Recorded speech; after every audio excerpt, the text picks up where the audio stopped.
Hello students, जैसा कि आप देख सकते हैं आज मैं आपके सामने लेकर आया हूं कोऑर्डिनेट ज्योमेट्री के कुछ बेसिक टर्म्स।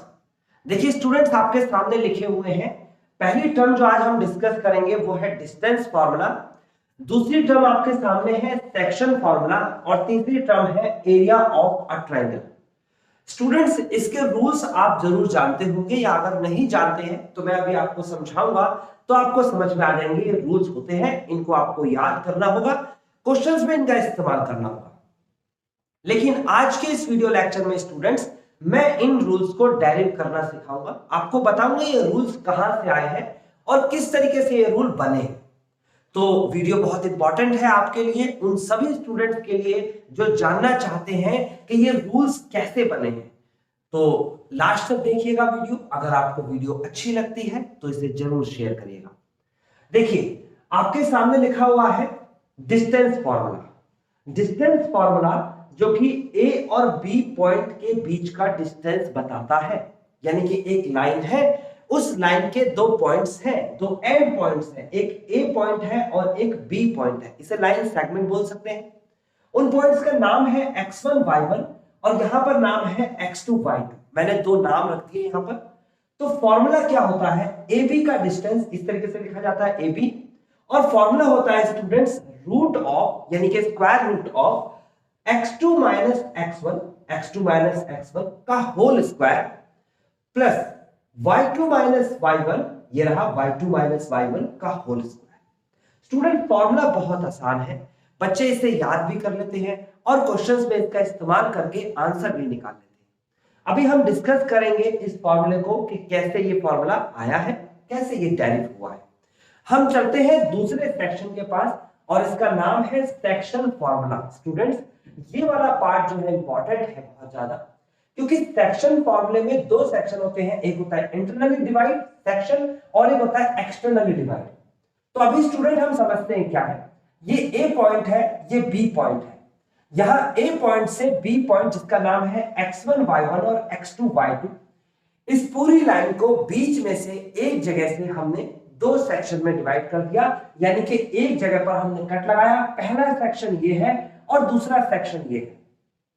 हम जब देखते हैं तो पहले सेक्शन को हमने रेशो में m नाम दिया और दूसरे सेक्शन को हमने नाम दिया है n।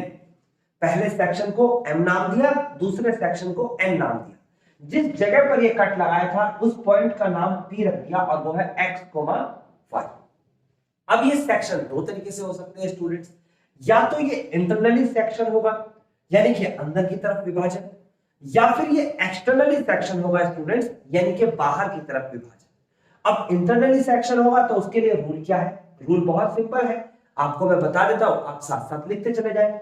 रूल ये है कि ये x यानी कि ये वाला x इज इक्वल टू, ये देखिए m जो लेफ्ट साइड में आपको दिख रहा है m की मल्टीप्लाई करा देंगे आप x2 के साथ। देखिए m x2, उसके बाद प्लस का निशान लगाएंगे और n की मल्टीप्लाई करा देंगे आप x1 के साथ। देखो अगर हम x ले रहे हैं तो x1 और x2 के साथ ही मल्टीप्लाई कराना पड़ेगा।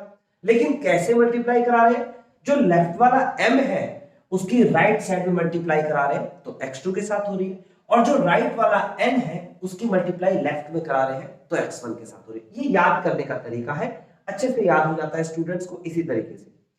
इसी तरीके से हम y के पास चलते हैं। ये y, जब हम y निकालते हैं स्टूडेंट्स तो m की मल्टीप्लाई अब की बार भी राइट की तरफ जाएंगे तो m की मल्टीप्लाई किस में कराएंगे, y2 में। देखो m y2 लिखा हुआ है, प्लस का निशान लगाएंगे और n की मल्टीप्लाई जो राइट साइड में है n की मल्टीप्लाई कहां कराएंगे, आप लेफ्ट में लेके आएंगे और y1 में कराएंगे। ये देखिए n y1 लिखा हुआ है, नीचे m+1 n आ जाएगा, यहां पर भी m+n आ जाएगा। तो स्टूडेंट्स ये इंटरनल डिवीजन का एक फॉर्मूला है, इससे हमारे पास x और y की एग्जैक्ट वैल्यू आ जाएगी कि किस जगह पर यहां पर डिवाइड हुआ है, डिवीजन किस जगह हुआ है। इसी तरीके से जैसे अंदर की तरफ डिवाइड हुआ है, ऐसे ही बाहर कहीं संख्या पर डिवाइड किया है। जैसे कि एक लाइन दे रखी है, सपोज मैं एक लाइन लिख देता हूं, ये ए है, ये बी है, ये ए बी लाइन है, और डिवीजन इस बार जो है वो कहां हो रहा है, वो यहां हो रहा है, लाइक दिस पी पॉइंट जिसे हमने एक्स और वाई लिखा, एक्स कोमा वाई। अब देखिए जो ये वाला पॉइंट है जो बाहर की तरफ है, इसको हम इस तरफ लेके जाएंगे, राइट साइड में लेके जाएंगे तो पॉजिटिव से काउंट करेंगे, और यही सेम चीज को हम लेफ्ट साइड में लेके आएंगे तो नेगेटिव से काउंट करेंगे। इसका मतलब ये p को अगर मैं यहां लिख देता हूं p, तो जो राइट साइड में जाके वो पॉजिटिव का होता, लेफ्ट साइड में आके वो नेगेटिव हो जाएगा। स्टूडेंट यहां पर रेशो जो mn थी वो हो जाएगी m रेशो माइनस का n, m n की जगह पर m रेशो माइनस का n हो जाएगा। और बस यही आपको ध्यान रखना है स्टूडेंट्स। यहां पर देखिए n के आगे माइनस आ गया, n के आगे माइनस आ गया, यहां पर भी n के आगे माइनस है, n के आगे माइनस है, बाकी सेम कंडीशन है स्टूडेंट्स, कुछ भी अलग नहीं है। आप देख सकते हैं जो फॉर्मूला इंटरनली डिवाइड में था वही फॉर्मूला एक्सटर्नली डिवाइड में है, बस हो क्या गया, माइनस हो गया। इसको भी हम डायरेक्ट करेंगे, ज्योमेट्रिकली डायरेक्ट करेंगे, कैसे ये फॉर्मूले बने हैं इसको समझेंगे। उसके बाद चलते हैं हम तीसरे वाले पार्ट पे जिसका नाम है एरिया ऑफ अ ट्राइंगल। अब एरिया ऑफ अ ट्राइंगल मतलब ट्राइंगल बना हुआ है, तो ट्राइंगल है तो 3 पॉइंट्स होंगे, ये आपके सामने ए बी सी 3 पॉइंट्स हैं। और लिखने का तरीका बहुत सिंपल है, आप लिखेंगे area of triangle ABC is equal to half of x1 की वैल्यू लिखेंगे। पहले देखिए x1 लिखा, अगर मैंने x1 लिखा है तो उसके साथ y1 नहीं आएगा, यानी कि जिसको मैंने ले लिया जिस पॉइंट से उससे दूसरा वाला सेक्शन यानी दूसरा वाला पार्ट नहीं लेना है। यानी कि x1 यहां से लिया तो y1 नहीं लेना है, तो y कहां से आएगा, यहां से आएगा और यहां से आएगा। अगर x1 यहां से लिया तो y यहां से लेना है और यहां से लेना है। इसका मतलब देखो x1 के साथ मल्टीप्लाई में है y2 और y3 को घटा के देखो y2 माइनस y3। समझ में आता है आपको? आगे है प्लस का निशान, अब की बार x2 लिया है, देखो यहां x2 लिया है तो y2 तो लेना नहीं है, तो x2 लिया है तो क्या लेंगे, y3 माइनस y1। देखो y3 माइनस y1, बस ध्यान ये रखना है जहां से x लिया है वहां से y नहीं आएगा। उसके बाद क्या लिखा हुआ है x3, ये रहा x3। अगर x3 मैं यहां से लेता हूं तो y कहां से लेना है, y1 और y2 ये खाली है, इसे ले लेंगे y1 माइनस y2। तो स्टूडेंट बहुत इजीली आपको चीजें समझ में आ गई। ये फॉर्मूला आपके सामने हो गया एरिया ऑफ अ ट्राइंगल। अब हम इसको डायरेक्ट करते हैं। स्टूडेंट ये सेक्शन भी इंपॉर्टेंट था, इस सेक्शन में आपके पास फॉर्मूले होने चाहिए, क्योंकि अगर आपको फॉर्मूले ही याद नहीं होंगे तो क्वेश्चंस कैसे करेंगे। अब जल्दी से इस पूरे का स्क्रीनशॉट ले लें, फिर मैं इसको और इसको रब कर देता हूं। मैं आपको यहां पर डिस्टेंस फॉर्मूला, ये जो डिस्टेंस फॉर्मूला है इसको डेरिव करके दिखाता हूं, ज्योमेट्रिकली इसको कैसे हम डेरिव करते हैं। और ये कोऑर्डिनेट के साथ जुड़ के एक नई कंडीशन, एक नया टॉपिक कोऑर्डिनेट ज्योमेट्री कैसे बनाता है। तो सबसे पहले इसका स्क्रीनशॉट ले लें और उसके बाद फिर मैं इसको रब कर देता हूं।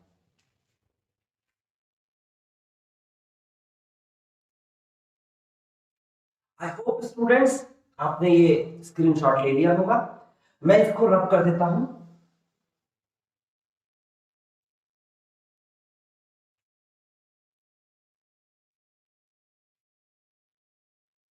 अब आपके सामने है ये डिस्टेंस फॉर्मूला जो मैंने आपके सामने लिख के दिखाया है, और मोस्ट प्रोबेबली आप अब जान चुके होंगे डिस्टेंस फॉर्मूला कैसे करना है।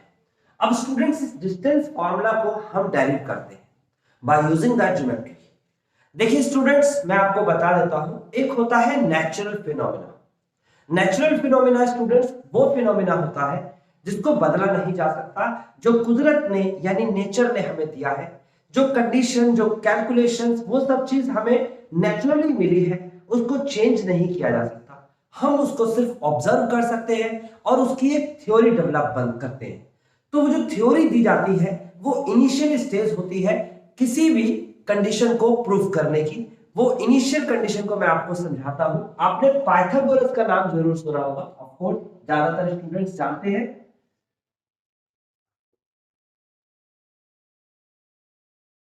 पाइथागोरस, स्टूडेंट्स ये नाम जरूर सुना होगा, one of the greatest Greek mathematicians. ये बहुत अच्छे मैथमेटिशियन थे, ग्रीक मैथमेटिशियन थे। पाइथागोरस थ्योरम भी आपने जरूर सुना होगा, अगर नहीं सुना है तो अभी सुन लीजिए। पाइथागोरस ने एक थ्योरम दी थी, बहुत सारी थ्योरम्स दी थी, उनमें से एक थ्योरम पाइथागोरस थ्योरम के नाम से फेमस है। स्टूडेंट्स बुक के अंदर पाइथागोरस थ्योरम लिखी हुई है तो हमको पाइथागोरस थ्योरम ही याद है। पाइथागोरस जो है वो लगभग 400 बीसी के अराउंड ग्रीक में उन्होंने ये थ्योरम के बारे में बताया, ऐसा हम किताबों में पढ़ते हैं। लेकिन 800 बीसीई में बुद्धायन नाम नहीं सुना होगा, इंडियन मैथमेटिशियन थे बुद्धायन। ऑफ कोर्स उसके बारे में भी एनसीईआरटी में लिखा हुआ है, एक दो लाइन में लिखी हुई उनकी नॉलेज को कोई जानता नहीं और कोई पढ़ना नहीं चाहता। एक और नाम आता है बुद्धायन थ्योरम कहते हैं उसे।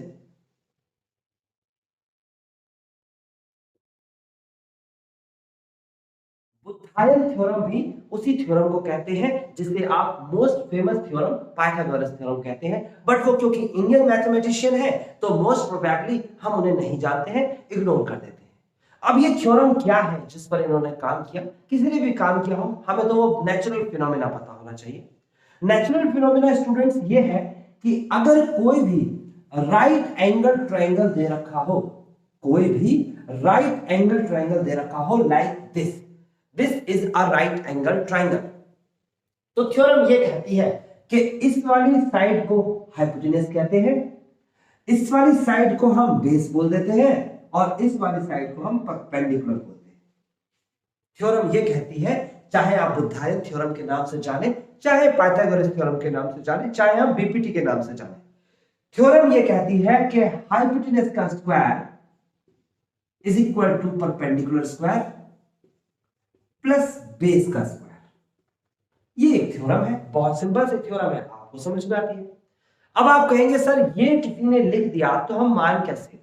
यही मैं आपको कहना चाहता हूं स्टूडेंट्स, एक नेचुरल फिनोमेना होता है जिसको बदला नहीं जा सकता। चाहे कितने भी ग्रेटेस्ट और महान मैथमेटिशियन आ जाए, वो बदल नहीं सकते, वो आप पर कोई चीज थोप नहीं सकते कि आप इसे मानिए क्योंकि हम ग्रेट हैं। ऐसा नहीं हो सकता। आप खुद भी उसे यूज करके देख सकते हैं, उसके प्रैक्टिकल्स करके देख सकते हैं। जैसे कि अगर आप नॉर्मली इस साइड को 3 सेंटीमीटर ले लें, आप प्रैक्टिकल कर सकते हैं, घर पे प्रैक्टिकल कर सकते हैं। 3 सेंटीमीटर ले लें, 3 इंच ले लें, 3 फीट ले लें, आपकी मर्जी है आप क्या मेजरमेंट स्केल लेते हैं। आपने ले लिया 3 सेंटीमीटर, इस साइड को आपने 4 सेंटीमीटर ले लिया, तो देखिए अगर मैंने बी यानी कि ये 3 सेंटीमीटर लिया और P यानी कि ये 4 सेंटीमीटर लिया, तो फाइनली मेरा आ जाएगा 16 प्लस का 9 एंड दिस इज 25। हाइपोटेनस का square is equal to 25। Okay, hypotenuse का स्क्वायर 25, दैट मींस ये आ जाएगा आपके पास। अगर मैं स्क्वायर को राइट साइड में ले जाऊं तो रूट बना सकता हूं, 25 का रूट इज इक्वल टू 5 होता है। आपको ये बात पता होना चाहिए स्क्वायर रूट कैसे निकाला जाता है। तो इसका मतलब ये हुआ कि हाइपोटेनस का स्क्वायर हमने 25 का स्क्वायर रूट निकाला तो 5 आया, तो हाइपोटेनस की वैल्यू 5 है। आपने क्या किया? आपने कहा हम तो प्रैक्टिकल देखना चाहते हैं। आपने एक स्केल लिया और इसे नापा, इसे नापा तो ये 3 सेंटीमीटर है, इसे नापा तो ये 4 सेंटीमीटर है, और जब इसे नापा तो ये 5 सेंटीमीटर ही निकला। यानी कि ये रूल एग्जिस्ट करता है, तो ये नेचुरल फिनोमेना हो गया। आपको ये बात पता चल गई कि पाइथागोरस थ्योरम के अकॉर्डिंग ये वैल्यू यानी कि ये वैल्यू निकाली जा सकती है, हाइपोटेनस निकाला जा सकता है।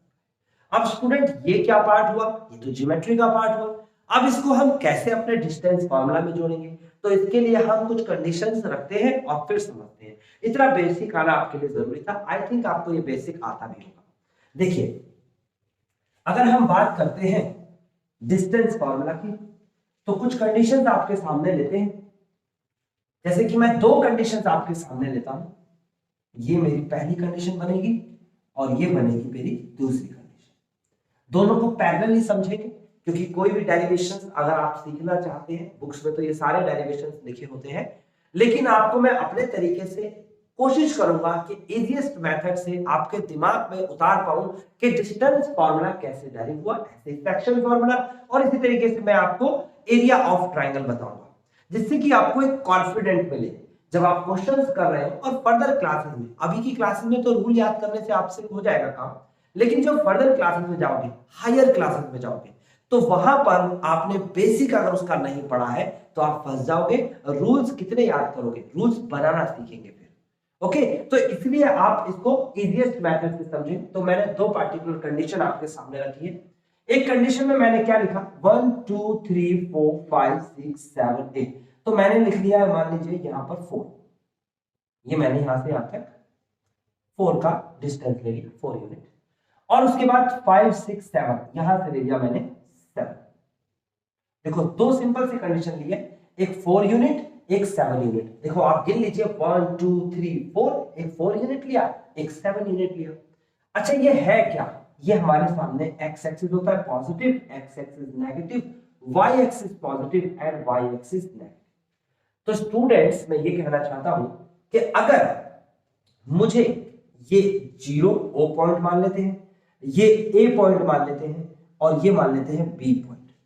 अगर मुझे ए बी का डिस्टेंस निकालना है, डिस्टेंस ऑफ ए बी, तो कैसे निकालूंगा मैं? डिस्टेंस ऑफ ए बी निकालूंगा distance of O B minus distance of O A. देखो इस पूरे में से इस इतने से हिस्से को घटा देंगे यानी कि ओ बी माइनस ओ ए, तो आ जाएगा हमारे पास ए बी, यानी कि 7 माइनस 4 इज इक्वल टू 3।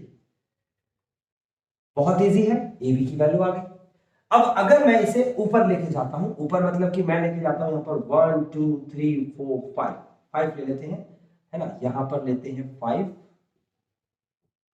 और इधर ले आते हैं एक पॉइंट। यहां पर जो ए पॉइंट मैंने यहां लिया है वही पॉइंट मैं यहां ले सकता हूं, लेकिन अभी मैंने यहां ले लिया तो इसका नाम रख देते हैं सी। ओके, एक पॉइंट ले लेते हैं 5 के बाद 6 7 8, है ना, 8 ले लेते हैं,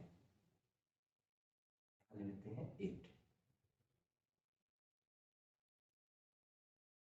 ये आपके पास है डी, ये सी है, ये डी है, आपके सामने 2 पॉइंट्स हैं। अब ये पॉइंट कैसे निकल के आया जरा बताएंगे? ये पॉइंट देख लेते हैं, यहां से यहां तक x की वैल्यू कितनी है 4, तो यहां पर लिख दिया मैंने 4।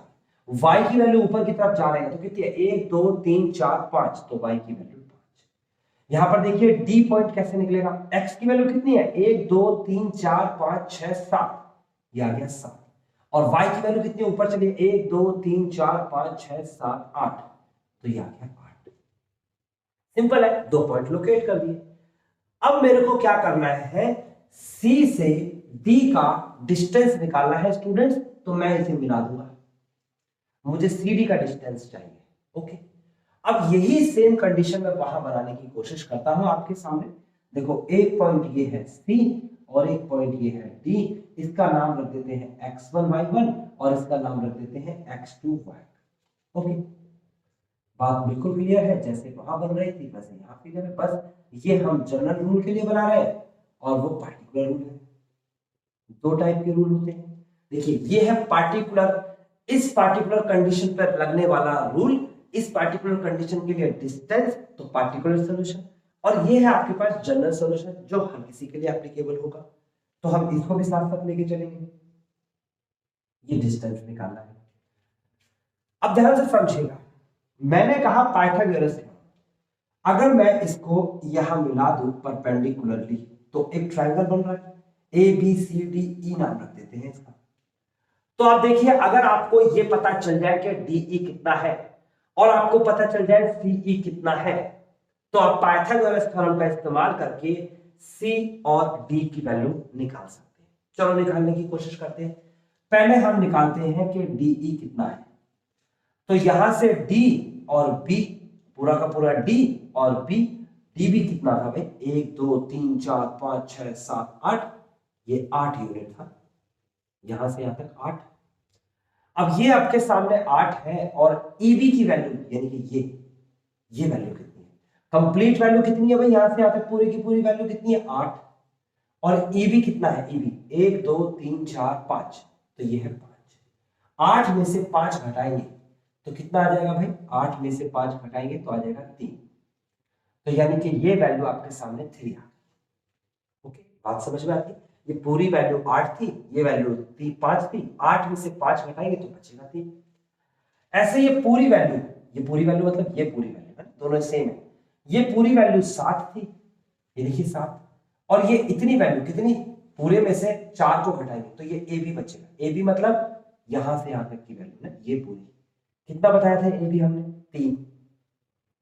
ओके, यानी कंप्लीट 8 में से 5 घटाया 3 आया, कंप्लीट 7 में से 4 घटाया 3 आया। ओके, अब मुझे इसका स्क्वायर करना है, इसका स्क्वायर करना है, ये निकल आएगा, कैसे निकल आएगा, c D is equal to, मैं ये लिख देता हूं, c D is equal to root of, ये क्या है डीई, डीई कैसे आया, पूरा का पूरा बड़ा कितना था 8 था, छोटा कितना था 5 था, यानी कि 8 में से 5 को घटाया इसका स्क्वायर प्लस का ये सीई कैसे आया, ये पूरा का पूरा बड़ा कितना था 7 था 7 माइनस का इसमें से घटा दिया आपने ये पूरा छोटा सा हिस्सा, कितना हिस्सा है ये 4 इसका स्क्वायर। तो आंसर कितना आया स्टूडेंट, इसे जब सॉल्व करेंगे तो 3 का स्क्वायर 9 प्लस 3 का स्क्वायर 9 और ये आ जाएगा आपके पास 3√2। अब चेक कर लेना 9 9 18 होते हैं 3√2 आ जाएगा इसका। तो स्टूडेंट्स हमने निकाल लिया CD का डिस्टेंस 3√2, लेकिन इससे हमें एक कंडीशन पता चलती है क्या, कि अगर हम इतना सारा झंझट ना करके कोऑर्डिनेट से ही निकालने की कोशिश करते तो क्या निकल सकता था, चेक करते। हमारे पास C और D का कोऑर्डिनेट गिवन था पहले से। हम अगर देखें तो देखो 8 में से 5 घटाया है, 8 में से 5 घटाया है, 8 में से 5 ये रहा, 7 में से 4 घटाया है, 7 में से 4 ये रहा। तो हम इतना सारा झंझट ना करके डायरेक्ट कोऑर्डिनेट से कोऑर्डिनेट भी घटाएंगे तो भी आंसर सेम आएगा। तो स्टूडेंट इसका जनरल रूल क्या बना, जनरल रूल देखो, ये देखो यहां से देखो, मैंने कहा कि ये पूरी की पूरी लेंथ यहां से यहां तक की जो लेंथ है ये पूरी की पूरी, ये कितनी लेंथ है, ये देखो x2 है। मैंने कहा ये लेंथ जो है ये कितनी है, ये x1 है, देख सकते हो आपके सामने x1, देखो यहां से यहां तक x1 ये रही, ओके। x2 में से x1 घटाएंगे तो ये हिस्सा आएगा, यानी कि x2 माइनस x1, ये हिस्सा मतलब ये हिस्सा x2 माइनस x1। उसके बाद आगे बढ़ते हैं, ये पूरी लेंथ कितनी है, ये पूरी की पूरी लेंथ स्टूडेंट, ये पूरी की पूरी लेंथ जो आपके सामने अभी दिख रही है, ये पूरी लेंथ यहां से यहां तक, ये है y2, ये है y2। और स्टूडेंट ये लेंथ कितनी है, ये लेंथ सिर्फ इतनी थी, ये लेंथ देखो ये y1। तो आपके सामने ये लेंथ भी आ गई है, ये अगर नाम दे दूं मैं तो आ जाएगी आपके पास लेंथ y2 माइनस y। अब सिंपल सा रूल है, बहुत सिंपल सा, पाइथागोरस थ्योरम का रूल लगाओ, CD का square is equal to CE का स्क्वायर प्लस का DE का स्क्वायर। तो स्टूडेंट CE की वैल्यू कितनी है, देखो आपके सामने CE की वैल्यू है x2 माइनस x1 का होल स्क्वायर। DE की वैल्यू कितनी दे रखी है स्टूडेंट, y2 माइनस y1 का होल स्क्वायर। और स्टूडेंट ये CD का स्क्वायर था तो स्क्वायर राइट साइड में चला जाएगा तो ये बन जाएगा रूट। तो CD की लेंथ आ जाएगी हमारे सामने root of x2 minus x1 plus y2 minus y1 का होल स्क्वायर। तो हम इसे यहां से घटाएंगे नहीं, हम सीधा ये कोऑर्डिनेट दे रखा है, ये सीधा कोऑर्डिनेट दे रखा है, इस कोऑर्डिनेट से ही इसे सॉल्व कर लिया करेंगे, क्योंकि हमें पता लग गया, हमने डेरिवेशन कर लिया, हमने एक्चुअल में उसे नाप के देख लिया, हमने स्केल लिया और उसे नाप के देखा तो 3√2 ही आ रहा था। इसका मतलब ये फॉर्मूला जो मैंने आपके सामने लिखा है, ये सीधी लाइन लिख दी है, हर बार सीधी लिखी जाएगी।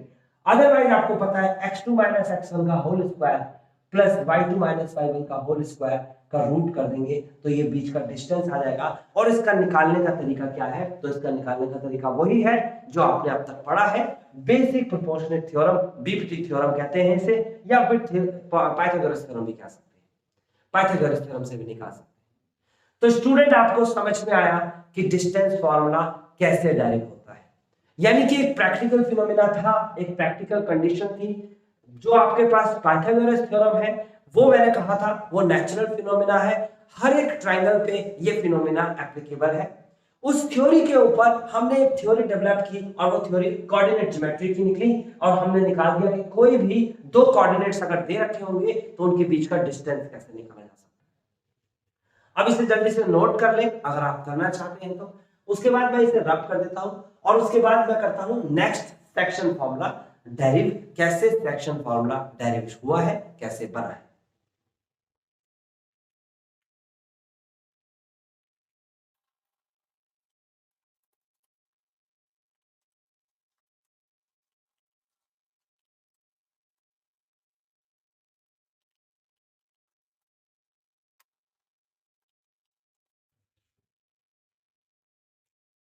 तो स्टूडेंट्स मैंने आपके सामने लिख दिया है सेक्शन फार्मूला, और ये रूल मैंने अभी आपको लिखवाया था। अब इसी रूल को हम डेरिव करेंगे। देखिए अगर मैं आपको कहूं कि ये एक ग्राफ है और इस ग्राफ पर दो पॉइंट्स ले लेते हैं, एक पॉइंट ए और एक पॉइंट बी।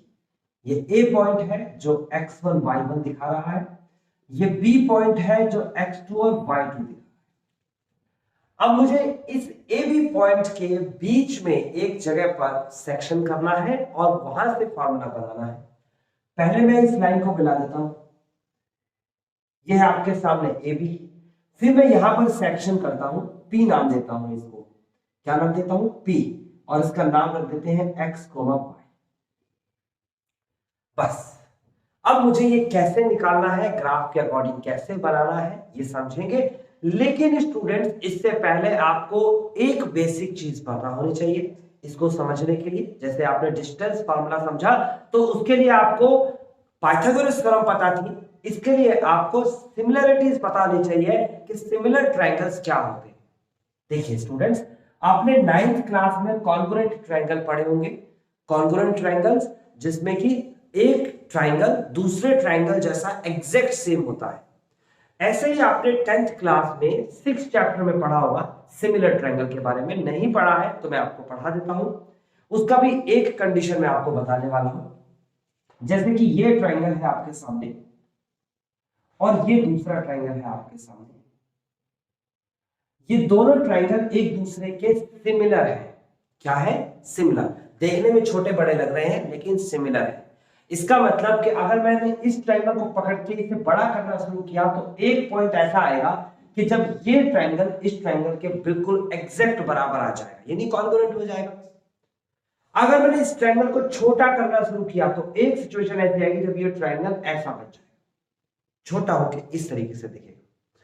तो स्टूडेंट, इस सिमिलर की कंडीशन क्या होती है, अगर इसका ये वाला एंगल किसी भी एक एंगल के लाइक इस वाले एंगल के बराबर है। सपोज कर लेते हैं ये 50 डिग्री है तो ये भी 50 डिग्री है, सपोज कर लेते हैं। सपोज कर लेते हैं ये 70 डिग्री है तो ये भी 70 डिग्री है। अगर दो एंगल्स इक्वल है तो ऑब्वियस सी बात है, आप जानते हैं कि sum of interior angle of a triangle is equal to 180 degree. So that's why इसका तीसरा एंगल क्या होगा, अगर दोनों का सम करेंगे तो 120, तो तीसरा 60 आएगा। यहां पर भी इन दोनों को जोड़ेंगे तो कितना आ रहा है आपके पास 120, तो तीसरा 60 आएगा। तीसरा एंगल तो बराबर ही होना है, तो दो एंगल से काम चला देंगे, तीसरा तो अपने आप ही बराबर होना है। इसका मतलब अगर ट्रायंगल के दो एंगल्स एक दूसरे के बराबर हो जाए, जैसे कि यहां पर है, वो ट्रायंगल देखने में छोटा बड़ा जरूर लग रहा है, लेकिन अगर दो एंगल्स बराबर आ जाए तो ये दोनों ट्रायंगल एक दूसरे के सिमिलर होते हैं। This is called similar, this symbol is called similar. अगर ये दोनों एक दूसरे के सिमिलर है तो इनकी साइड्स, जैसे कि इसका नाम रख देते हैं एबीसी, इसका नाम रख देते हैं पीक्यूआर। पी कहां है, ये रहा, यहां से लेते हैं ए बी सी, तो यहां आ जाएगा पी और यह आ जाएगा आपके पास क्यू और यह आ जाएगा आर।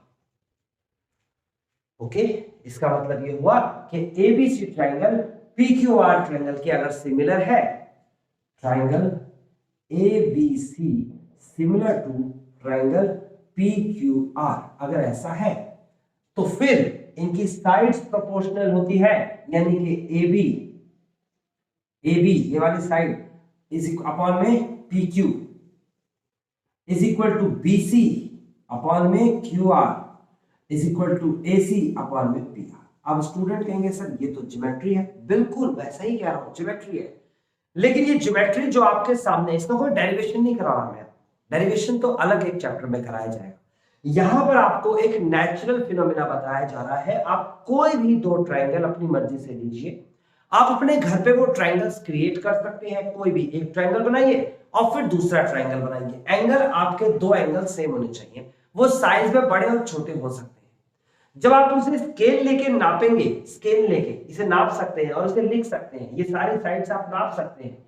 जब नापेंगे और नापने के बाद इस पार्टिकुलर सिचुएशन में रखेंगे तो आपको समझ में आ जाएगा, हाँ सर ये तो हमेशा एक जैसा ही होता है कि अगर दो ट्रायंगल सिमिलर है तो उनकी साइड्स प्रोपोर्शनल ही होगी। सर एक दूसरे को अपॉन में रख रहे हैं तो आंसर इक्वल ही आ रहा है। ठीक है, बात समझ में आती है। इस फिनोमिना को याद रखें, ये नेचुरल फिनोमिना है। आप घर पे प्रैक्टिकल से इसे कर सकते हैं कि अगर दो ट्रायंगल सिमिलर है तो उनकी साइड्स प्रोपोर्शनल होती है। अब इसको उठा के हम अपने इस सेक्शन फार्मूला में यूज करने वाले हैं इस वाले कॉन्सेप्ट को, और हमारा सेक्शन फार्मूला भी डायरेक्ट हो जाएगा। नेचुरल फिनोमेना से बनेगी एक थ्योरी, और इस थ्योरी से बनेगी हमारी नई थ्योरी सेक्शन फार्मूला, जिसे हम कह रहे हैं। ओके, देखिए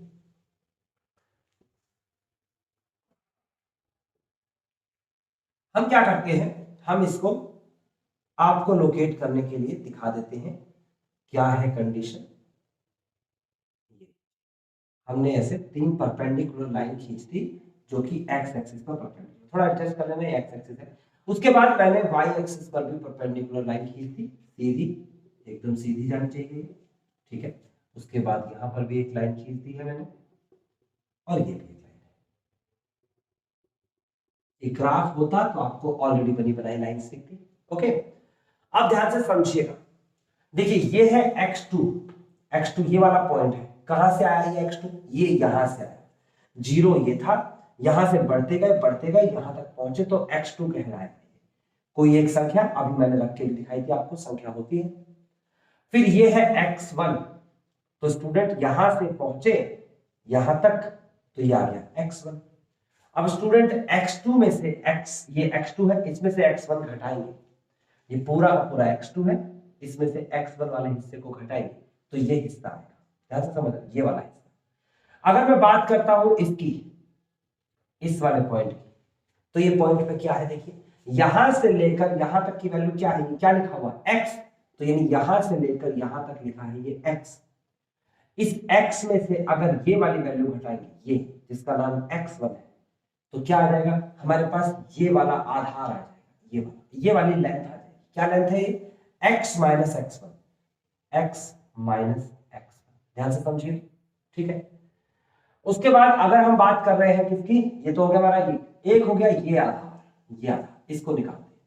पूरा कितना है भाई, यहां से लेकर और ये पूरा का पूरा यहां तक, क्या है ये है x2। देखो आपके सामने है x2, यहां ले लो चाहे यहां ले लो, और यहां तक कितनी वैल्यू है, ये वैल्यू देखो, ये आपके सामने x है। x2 में से इस वाले x को घटाएंगे, x2 में से x को घटाएंगे तो ये आ जाएगा x2 माइनस x, ठीक है। लेंथ आ गई हमारे पास, एक लेंथ ये आ गई हमारे पास, एक लेंथ ये आ गई। अब हमें एक लेंथ ये निकालनी है, ये वाली। तो ये लेंथ कैसे निकलेगी स्टूडेंट, ये पूरा कितना है, यहां से यहां तक देखेंगे गौर से, ये y है, देखो y। और स्टूडेंट ये हिस्सा कितना है, तो ये हिस्सा यहां से मिलेगा y, यानी कि पूरी लेंथ यहां से यहां तक की बात करता हूं तो y है। और अगर मैं बात यहां से करता हूं ये इतनी लेंथ की, तो ये y1 है। तो ये पूरी लेंथ y माइनस का यहां से यहां तक की लेंथ y1, y में से y1 को घटा दें तो आप देखेंगे गौर से, तो ये वाली लेंथ आ गई क्या, y minus y1, y minus y1, ये लेंथ छोटा सा टुकड़ा आ गया। जैसे यहां पर लिखा ना, ये पूरा का पूरा यहां से यहां तक कितना था आपके सामने, ये पूरी की पूरी वैल्यू देखो, यहां से यहां तक देखो, ये एक लेंथ है x माइनस का x1, x पूरा यहां से और x1 ये आगे वाला हिस्सा हटा के इतना हिस्सा। इसी तरीके से इसकी बात कर लेते हैं, मैं यहां से यहां तक काउंट करूंगा तो ये काउंट करने पे आएगा हमारे पास y2 माइनस, यहां से काउंट करूंगा तो ये काउंट करने में यहां से काउंट हो रहा है, यहां से ये देखो, ये लेंथ कितनी है y, y2 माइनस y। अब मैं लिखूंगा इन ट्राइंगल, आप देखोगे इसका नाम रख देते हैं, ए नाम इसका है, p इसका है, b इसका है ना, तो इसका नाम c रख देते हैं, इसका नाम d रख देते हैं। In triangle APC and triangle APC था ना, एंड PBD, ट्राइंगल PBD। कौन से ट्राइंगल की बात करें, मैं दोबारा से रिपीट कर रहा हूं, ध्यान से देखिएगा, APC PBD, ये दोनों एक दूसरे के सिमिलर है। कैसे, ये वाला एंगल इस वाले एंगल के बराबर है। जब एक ही हाइपोटेनियस पे अगर मैं कितने भी परपेंडिकुलर डाल लूं, कितने भी परपेंडिकुलर ऐसे पैरेलल लाइंस, ये पैरेलल लाइंस, ये एंगल इसके इक्वल होता है, ये एंगल इसके इक्वल होता है, और इसको कहते हैं हम कॉरस्पॉन्डिंग एंगल। पैरेलल, कितने भी पैरेलल, तो देखोगे आप गौर से, तो ये लाइन और ये लाइन पैरेलल है, और ये एक ही ट्रांसवर्सल लाइन है, तो ये एंगल इसके इक्वल है। ये 90 है और ये भी 90 है, तो इसका मतलब दो एंगल्स इक्वल हो गए। इन दोनों ट्रायंगल में triangle APC similar to triangle PBD और इसकी सिमिलरिटी है AA सिमिलरिटी, यानी कि दोनों ट्राइंगल सिमिलर है। अगर दोनों ट्राइंगल सिमिलर है स्टूडेंट तो इसका मतलब इनकी साइड्स प्रोपोर्शनल होगी। मैंने बताया ये साइड का रेशो m है और ये साइड का रेशो n है, ये तो बात हमें यहीं से मिल गई, m रेशो n। तो इसका मतलब AP अपॉन में PB बराबर होगा AC अपॉन में PD बराबर होगा PC अपॉन में BD। चलो चेक करते हैं, AP की वैल्यू m है, PB की वैल्यू n है, AC की वैल्यू x माइनस का x1 है, PD की वैल्यू x2 माइनस का x है। उसके बाद PC की वैल्यू, PC रहा ये आपके सामने y माइनस y1, और उसके बाद BD की वैल्यू y2 माइनस का y। अब स्टूडेंट हम एक बार इसे लेंगे और एक बार इसे लेंगे और सॉल्व कर लेंगे। सॉल्व करते हैं, पहले हम इन दोनों को लेते हैं। यहां लिख रहा हूं मैं m अपॉन में n बराबर में x माइनस x1 अपॉन में x2 minus x। Cross multiply कराएंगे तो क्या आ जाएगा, mx2 माइनस का mx बराबर में मल्टीप्लाई कराएंगे तो nx माइनस का nx1। स्टूडेंट ये m वाली संख्या एक तरफ और n वाली दूसरी तरफ आ जाएगी, ये उधर जाके प्लस, ये इधर आके प्लस, तो कितना हो जाएगा mx2 प्लस का nx1 इज इक्वल टू, ये हो जाएगा mx प्लस का nx। बात बिल्कुल क्लियर है स्टूडेंट, समझ में भी आ रहा होगा। यहां से आप कॉमन ले लीजिए, क्या कॉमन लेंगे आप, यहां से कॉमन लेंगे, मैं इधर लिख देता हूं इसे, ये तो ऐसे लिख लेते हैं mx2 प्लस का nx1 बराबर, यहां से कॉमन आ रहा है x, तो ये आ जाएगा आपके पास m प्लस n और कॉमन आ जाएगा x। अब उसके बाद क्या करने वाले हैं, इसे डिवाइड में लेके आएंगे और आपका रूल जो था, जो रूल है स्टूडेंट, वो बहुत आसानी से आपको समझ में आ गया।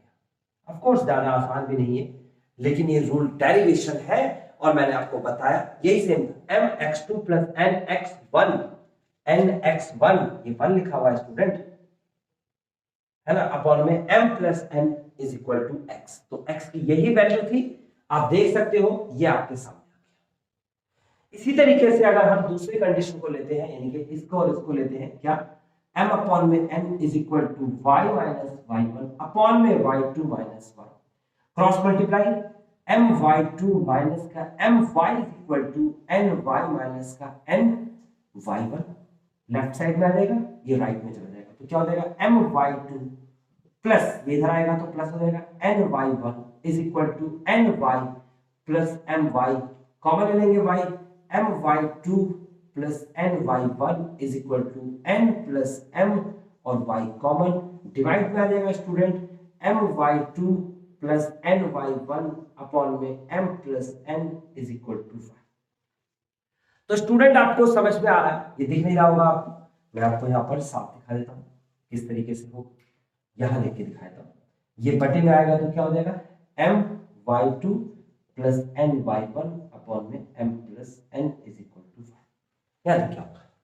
ठीक है, तो स्टूडेंट ये आपको समझ में आ गया किस तरीके से करना है, ये आपको समझ में आ गई कंडीशन किस तरीके से करनी है। अगर आपको ये नहीं दिख रहा है नीचे वाला सेक्शन, तो मैं आपको बता देता हूं, आप एक बार इसे खुद से ट्राई करिएगा, इस वाले पार्ट को क्रॉस मल्टीप्लाई करके आपका यही आंसर आएगा जो आपके सामने। ओके, तो आपको समझ में आया स्टूडेंट किस तरीके से हम इंटरनली डिवाइड करते हैं, इंटरनली डिवाइड।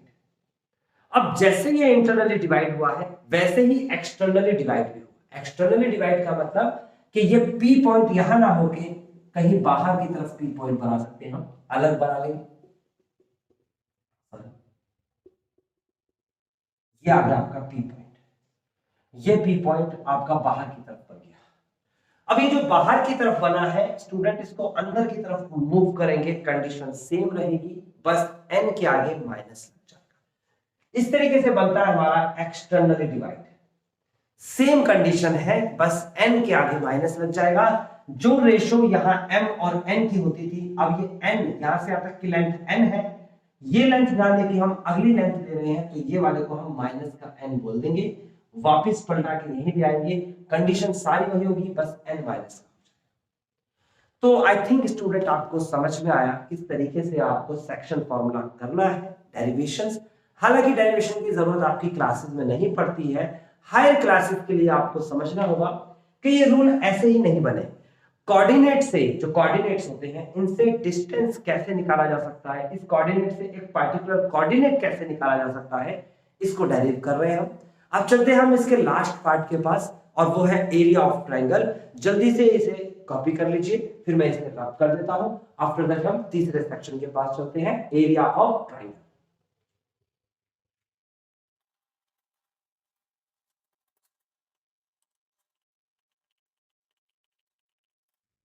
अब स्टूडेंट्स हम कोऑर्डिनेट ज्योमेट्री के एक लास्ट पार्ट के पास आए हैं, और इसका नाम है एरिया ऑफ ट्राइंगल एबीसी।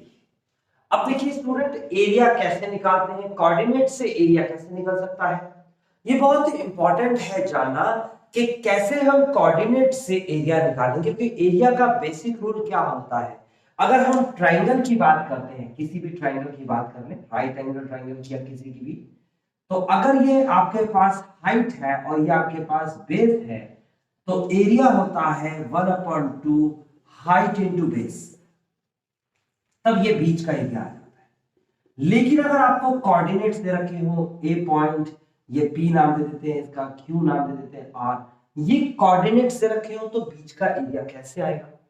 तो पहले हम इसको ज्योमेट्री के थ्रू करेंगे, और इसके लिए एक चीज आपको पता होनी चाहिए, एरिया ऑफ ट्रेपेजियम।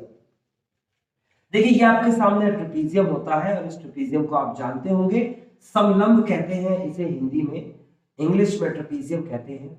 ये दोनों इसमें पैरेलल साइड्स होती है L1 L2, और ये इसकी बीच का डिस्टेंस होता है हाइट। तो एरिया ऑफ ट्रेपेजियम जो होता है वो होता है half of into sum of parallel sides into distance between them, यानी कि उन पैरेलल साइड्स के बीच का डिस्टेंस। ये ट्रेपेजियम का एरिया है। इस एरिया के तरीके से ही हम ये वाला फॉर्मूला बताने वाले हैं। देखिए सबसे पहले हम क्या करते हैं, हम एक ग्राफ बना लेते हैं, और उस ग्राफ पे हम कोई भी रैंडमली 3 पॉइंट्स रख देते हैं। यहां रख दिया हमने ए पॉइंट x1 y1, यहां रख दिया हमने बी पॉइंट x2 y2, और यहां रख दिया हमने सी पॉइंट x3 y। अब स्टूडेंट ध्यान से समझना है, ये मैंने इसे मिलाया, इसको मिलाया और इसको मिलाया, और ये बना दिया एक ट्रायंगल। अब स्टूडेंट इस ट्रायंगल में मैं क्या करने वाला हूं, ध्यान से समझिएगा, मैं परपेंडिकुलर डालने वाला हूं, यहां पर परपेंडिकुलर डलेगा, यहां पर और यहां, यानी कि 3 परपेंडिकुलर, एक ए से, बी से, एक सी से, एक्स एक्सिस पर डलता। अब मैं क्या करूंगा, अब मैं देखूंगा इसके अंदर बन रहे हैं ट्रेपेजियम। कितने ट्रेपेजियम बन रहे हैं, ध्यान से समझिएगा, ए बी, यहां पर आ जाएंगे सी, और यहां आ जाएगा D. A B C D is a trapezium. देख सकते हो 2 पैरेलल लाइंस हैं, और ये नॉन पैरेलल लाइंस हैं। उसके बाद बी सी, उसके बाद बी सी के बाद ए सी, ये सॉरी बी सी नहीं रखेंगे, ए बी सी हो गया है, डी ई और एफ नाम रखेंगे। तो B C F D, B C F D, अगर मैं बात करूं, 2 पैरेलल लाइंस हैं और 2 नॉन पैरेलल लाइंस हैं। तीसरा जो ट्रेपेजियम आपको दिखता है ए सी एफ ई, तो आप देखो क्या करोगे, इसको किस तरीके से निकालोगे। देखिए 3 ट्रेपेजियम आपके सामने है। पहला ट्रेपेजियम आपके सामने है, और वो क्या दे रखा है, ए बी डी ई, ये वाला ट्रेपेजियम। देखेंगे area of triangle A B C is equal to A B D E, area of A B D E, A B D E, देख रहे हो आपको पूरा का पूरा एरिया। उसके बाद प्लस करेंगे B C F D plus area of B C F D. देख लेते हैं यहां से, बी सी एफ डी, ये पूरा एरिया, ये दिख रहा है लंबा सा एरिया, ये पूरा का पूरा प्लस हो गया, यानी ये पूरा एरिया हो गया, और साथ में ये पूरा एरिया हो गया। अब इसमें से कटिंग करेंगे, काटेंगे नीचे वाला एरिया, देखो ये वाला एरिया दिख रहा है आपको, क्या है ACFE minus area of ACFE, ठीक है ना, ये एरिया हो गया, ये एरिया हो गया, और इसे भी इस एरिया को ऐसे, तो इसका मतलब एरिया लिखा आपने ABDE, ये पूरा एरिया, ये पूरा का पूरा एरिया, फिर BCFD ये पूरा एरिया, माइनस नीचे वाला ACFE, तो नीचे वाला ये एरिया माइनस हो गया, तो जो बचा एरिया वो एरिया कौन सा बचा, देखो ट्रायंगल का एरिया बचा कि नहीं बचा, बिल्कुल ट्रायंगल का एरिया बचा। अब इसको बस लिखना है, तरीके से लिखना है, जैसे पहले वाले में देख लेते हैं, इधर लिख रहा हूं पहले ABDE की बात कर रहे हैं, तो पैरेलल साइड्स कौन सी है, AE और BD, तो पहले लिखेंगे half of parallel side AE और BD प्लस का BD, साथ में क्या आएगा, साथ में आएगा इनके बीच का डिस्टेंस, इनके बीच का डिस्टेंस, कॉमन डिस्टेंस कितना है ED प्लस हाफ ऑफ, अब इसकी बात कर लेते हैं BCFD की, BCFD पैरेलल साइड्स कौन सी है, BD और CF, BD plus CF into उसके साथ कॉमन क्या दे रखा है आपको, इसके बीच का डिस्टेंस DF, यहां पर मैं लिख देता हूं DF plus half of ACFE की बात करते हैं, ये है ACFE, पैरेलल साइड्स कौन सी है AE और CF, यहां लिखेंगे AE plus CF into AE CF के साथ डिस्टेंस क्या दे रखा है बीच का EF, ये आ जाएगा EF, ये माइनस है शायद यहां पर, ये गलत हो गया, ठीक है। अब आपको क्या करना है, यहां से आपको AE की वैल्यू ढूंढनी है, कहां पर अभी AE, A और E, देखो AE देखो यहां पर AE की वैल्यू है आपके पास x1, ओके, तो यहां पर लिख देंगे आप 1/2, AE की जगह पर आप लिखेंगे ये y1 सॉरी, प्लस BD की वैल्यू लिखेंगे BD है आपके सामने ये पूरी की पूरी लेंथ y2। अब ED ढूंढना है आपको, ED कहां है, देखो ED ये है, ED इतना सा हिस्सा, ये पूरा हिस्सा अगर देखोगे तो ये मिलेगा आपको x2, और ये छोटा सा हिस्सा देखोगे तो ये मिलेगा x1, x2 में से x1 को घटाएंगे, ये आएगा x2 माइनस का x1 plus half of, then BD की वैल्यू ढूंढते हैं, B और ये D, BD लेंथ हाइट कितनी दे रखी है y2 प्लस CF की वैल्यू ढूंढते हैं, ये रहा C, ये रहा F, ये हाइट कितनी दे रखी है आपको y3, उसके बाद DF ढूंढते हैं, तो DF कहां है भाई, DF इतना सा फ्रैक्शन है इतना, तो ये DF की वैल्यू मैंने लिख दी है, ये है आपके पास OF मतलब कि x3, और ये आपके पास OD मतलब कि x2, तो x3 में से x2 घटाएंगे तो कितना आएगा x3 minus minus half of, ये है AE की वैल्यू, AE ये रहा A, ये रहा E, AE की वैल्यू आपके सामने है y1 एंड प्लस CF की वैल्यू आपके सामने y3, उसके बाद EF की वैल्यू देखो, EF कहां मिलेगा, E ये रहा, F ये रहा, EF, तो आपको क्या करना है, इस पूरे में से यानी कि x3 में से आपको E तक की वैल्यू यानी कि x1 घटाना है, तो आप लिखेंगे x3 माइनस x1। अब इसको सॉल्व कर देंगे स्टूडेंट, और बहुत सिंपल है इसे सॉल्व करना, मैं यहां से सॉल्व करता हूं, मैं इसमें से हाफ कॉमन ले लेता हूं, तो इसकी मल्टीप्लाई करा लेते हैं, ये हो जाएगा आपके पास y1 x2 minus y1 x1 plus multiply कराएंगे y2 x2 माइनस का मल्टीप्लाई कराएंगे y2 x1 प्लस यहां पर मल्टीप्लाई कराएंगे y2 x3 minus y2 x2 plus इसकी मल्टीप्लाई हो जाएगी तो हो जाएगा y3 x3 and then minus y3 x2।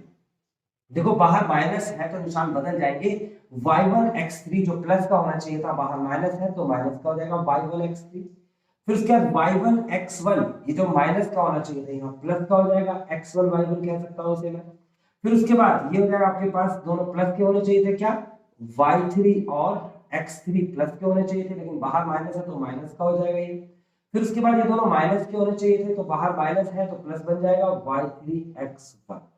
Student बिल्कुल क्लियरली आपको समझ में आना चाहिए। और आपको अब करना क्या है, देखिए आप पहले हर किसी में से x1 को अलग कर लीजिए। ये x1 है, ये x1 है, ये x1 है और ये देखिए x1 है। चार जगह आपको x1 दिख रहे हैं। उसमें से y1 x1 ये रहा, y1 x1 या x1 y1 ये रहा। आप देखोगे तो ये कैंसिल हो गया। x1 की दो सिचुएशन तो हट गई, दो बची, एक ये है और एक ये है। यहां से x1 कॉमन आ रहा है, x1 कॉमन आ रहा है, ये y2 माइनस का है, ये x3 प्लस का है। तो पहले मैं y3 लिख लूंगा, फिर उसके बाद y2 लिख लूंगा। पहले y3 है, ये y3 प्लस का है, ये y2 माइनस का है। पहले y3 लिखा, फिर y2 लिखा, x1 कॉमन ले लिया, उसके बाद प्लस का निशान लगाते हैं। अब हमने ले रहा है क्या, x2 की वैल्यू। तो देखो x2 मैं यहां से ऐसे शेड कर रहा हूं, ये x2 है, यहां पर x2 है, यहां पर x2 है और यहां पर x2 है। चार जगह पर आपको x2 दिख रहा है, दो जगह कटना चाहिए। तो देखो कौन कौन सा कट रहा है, y2 x2 दिख रहा है आपको, ये दोनों कैंसिल हो गए। क्या बचा, x2 ये रहा, x2 ये रहा, x2 कॉमन ले लेंगे। ये आपके पास पॉजिटिव का है, पहले लिख लेते हैं, ये आपके पास नेगेटिव का है, उसके बाद लिख लेते हैं। प्लस का x3 वाली कंडीशन लेते हैं, x3। तो x3 जो बचा हुआ है वो क्या, x3, जैसे कि यहां पर y2 x3, उसके बाद ढूंढते हैं कहीं और y2 x3, ये तो दोनों कट गया। देखो x3 y3 कट गया। ये रहा y2 x3, ये रहा y1 x3 कॉमन ले लिया तो y2 माइनस y1। तो स्टूडेंट आपको समझ में आता है, ये देखिए y2 माइनस, यहां पर थोड़ा सा चेंज कर लेंगे आप, ये रखा है x3 माइनस x2 है, यहां पर y3 माइनस y2 है, यहां पर y2 माइनस y3। थोड़ा सा आगे पीछे कर दिया नंबर्स को, लेकिन ये जो रूल बना है आपके सामने, ये सारे के सारे आगे पीछे नंबर है, देख सकते हो। y3 माइनस y2, यहां पर y1 माइनस y3, यहां पर y2 माइनस का y1 है ना, y2 माइनस y1। देखो सब चीज आगे पीछे हो गई है। अगर चाहो तो आप इसमें से माइनस कॉमन ले लोगे, माइनस, सब में से माइनस कॉमन ले लो तो क्या बचा, देखो यहां से माइनस कॉमन लेंगे तो क्या बचेगा, ये बचेगा आपके सामने x1 y2 माइनस y3 है ना, प्लस वाला माइनस, माइनस वाला प्लस, प्लस का x2 ये आगे आ जाएगा y3 माइनस y1, प्लस का x3 ये आगे आ जाएगा y1 माइनस y2। आप चाहो तो हर किसी में से माइनस कॉमन ले लो, क्योंकि ये एरिया है और एरिया मोड के अंदर होता है, ऑलवेज पॉजिटिव, ये पॉजिटिव होगा, तो इसलिए नेगेटिव और नेगेटिव माइनस का प्लस का कोई फर्क नहीं रहता। तो इसका मतलब इसका फाइनल आंसर जो आ जाएगा, माइनस बाहर निकल नहीं सकता, मोड के बाहर निकलेंगे तो प्लस हो जाएगा। तो इसका मतलब ये जो फाइनल आंसर आया आपका वो ये आ जाएगा। तो स्टूडेंट आपने देखा किस तरीके से ज्योमेट्री के प्रोसेस से हमने एरिया निकाला, किस तरीके से हमने डिस्टेंस फार्मूला, सेक्शन फार्मूला और एरिया ऑफ अ ट्रायंगल हमने कोऑर्डिनेट ज्योमेट्री से निकाला। कोऑर्डिनेट का मतलब पॉइंट्स होता है, यानी कि जो लेंथ हुआ करती थी जिससे हम वैल्यूज निकाला करते थे, एरिया निकाले या सेक्शन फार्मूले में कोई पर्टिकुलर पॉइंट या डिस्टेंस निकाले डिस्टेंस फार्मूला से, तो वही सेम चीज आप कोऑर्डिनेट से निकालते हैं। मैंने कोशिश की है इसके डेरिवेशन को बताने की ताकि आप अच्छे से समझ पाए स्टूडेंट्स, और अगर आपको डेरिवेशन आ जाता है तो आपको एक कॉन्फिडेंस मिलेगा क्वेश्चंस करते वक्त। एनसीईआरटी देखते हैं आप, 10th क्लास में ये टॉपिक है, तो एनसीईआरटी में डिटेल में लिखा हुआ है, लेकिन स्टूडेंट उसे समझ नहीं पाते क्योंकि कुछ ना कुछ चीजें ऐसी होती हैं, जैसे कि यहाँ ट्रेपेजियम के बारे में बताया है, एक्स्ट्रा नॉलेज है। इससे पीछे सेक्शन फार्मूला में बताया था सिमिलर ट्रायंगल के बारे में, उससे पीछे आपको पाइथागोरस थ्योरम के बारे में। जब तक वो बेसिक आपको नहीं पता होगा, आप एनसीईआरटी में लिखे हुए उन वर्ड्स को अच्छे से नहीं समझ पाएंगे, कनेक्ट नहीं कर पाएंगे। तो मैंने कोशिश करी है आपको समझाने की, आई होप कि आपको समझ में आ गया होगा। अब मिलते हैं हम नेक्स्ट क्लास में, इसकी सीरीज को पढ़ेंगे, इसकी एक एक क्वेश्चंस को करेंगे और उन सभी क्वेश्चंस में ये फॉर्मूले यूज होने वाले हैं, तो इन फॉर्मूलेस को सभी को बहुत अच्छे से याद कर लेंगे। Okay guys,